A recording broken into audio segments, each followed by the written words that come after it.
website right now and download my free course on alternate picking mastery.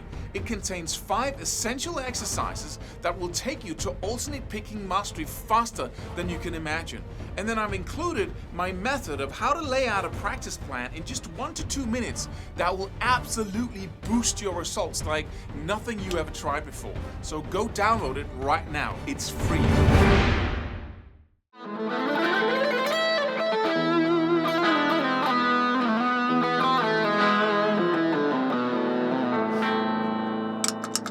Hey, we got a nice little question here.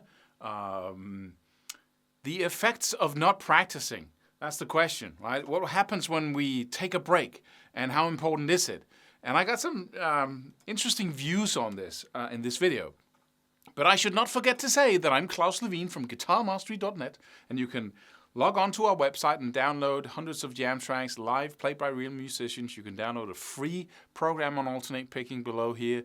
Go follow us on Instagram. We got a guitar contest right now that you can sign up for and win prizes no matter what skill level you're on, basically.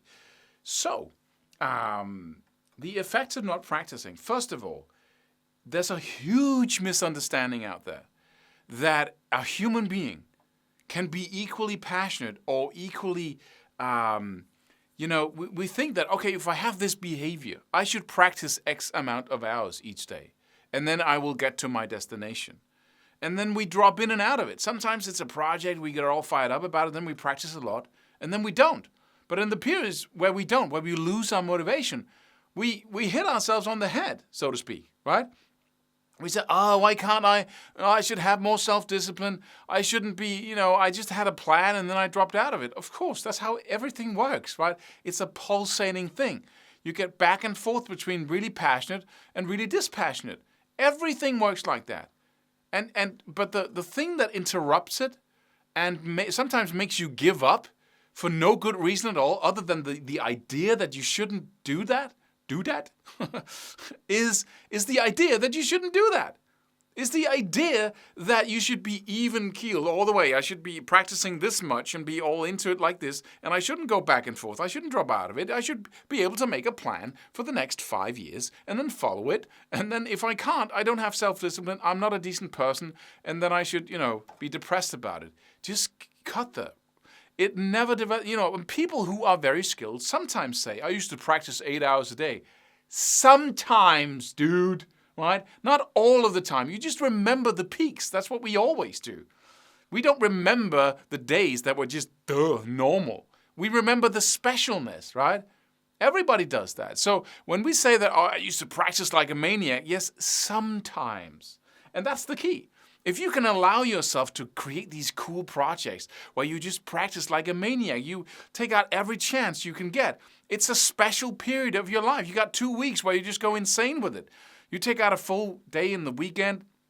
You tell your family that you're going to practice a lot these 2 weeks, and then you give them some extra time the next 2 weeks. Whatever you do, you just have that project running, or you have that thing where you say, okay, what happens if I play these 2 chords or do these exercises, just like, only these exercises for an entire week or 2 weeks or in 1 month? And that's the project. And you can't keep that going because it's something special. You borrow time from other things. Like you sleep a little less and you don't spend as much time on your family or your schoolwork or whatever else you have got going. So it's kind of a special, and you can't keep that going. If you did, you would ruin your life basically, right? It's like being in love. If you were always in love, you would make the poorest of decisions around your life, and gradually every other thing in your life would just look really weird. And, so we have these periods of time, and that's how everything works. So, and when you work with it instead of against it, you can create these projects and then look forward to pulling back a little. And within that pulling back and, going for it and pulling back and going for it, you have breaks. And those are as essential and important as the intense periods. Because you have intense periods and you put in too many repetitions for your brain to digest, and it simply cannot take in that much and give you the results of them before you've taken a break. Yeah, and it just works like that. And we got neuroscience that confirms this. And it's also my experience time and time again And back when I was practicing a lot and I had these intense periods, I used to go, well, I've been practicing like 10 times more than I used to, but I didn't get 10 times the results. No, but you just wait and see. After 4 weeks of not practicing that much, suddenly you see the results. But now you've forgotten about the intense period. And really, the progress was massive. But still, it was so gradual over time that you don't really see it. So that's why measuring and recording yourself on video with your phone and audio is so important, so you can listen to yourself play the same thing you did 2 months ago. But it took me like a couple of years before I finally got it. That, okay, I seem to develop in little explosions, and then I seem to have breaks in between. That's what happens. And because I want the end result so much, all the depression in between when I don't do what I set out to do, that just, I overrule it because I so want the result. So I just keep at it, get back on the horse. But looking back, I could just have dropped that, just skip the whole depression thing or the whole hopelessness of, I should never, blah, blah, blah. Just cut and just get back on the horse, take a break. So your brain and your body can get, I still practice, but I didn't practice, every single minute I could. I didn't get up early in the morning and practice before I went to school. I didn't think about guitar practicing all day. But I'm still practicing. That's also a break, right? But you take a break from the intensity. The worst thing you can do, the worst thing is the mediocre level.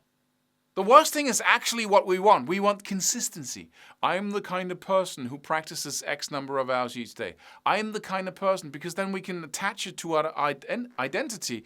And I always do that, and I'm this, all right? And that's the least effective. Because you aim for a mediocre level. What's the mediocre level? A mediocre level is a level you can maintain over time. So you're never in love. You're never really passionate about anything. Because passionate means that you have an extraordinary level of energy. At one point, you got focus, right? And that focus makes every other area suffer a little bit as you have that intense focus.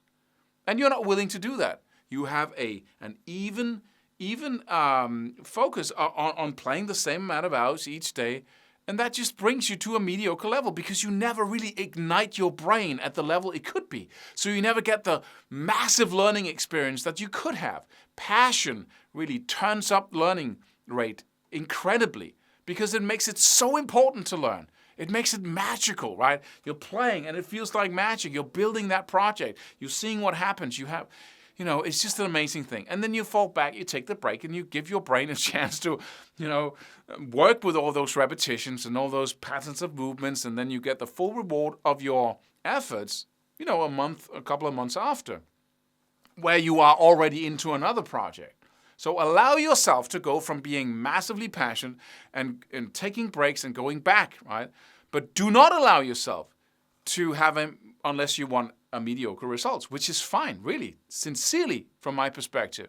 If that's what you want, if that you feel most comfortable with, then by all means, practice that mid-level. But if you want something extraordinary and something magical, you really have to reflect that. And that means being very highly passionate about it some periods of time and not so passionate about it in other periods of time. That's just how it works. Is practicing on that highest shelf of intensity, because that's what really, makes the brain alert to learning and learning rapidly. And that's the way to create extraordinary skills, by having an extraordinary behavior for a period of time, because that's all you can do. And then you can fall back into something that's perhaps a little lower than the mediocre level, up and down instead of that mid-level, right? Subscribe for more free videos. Do it. Do it now. Do it.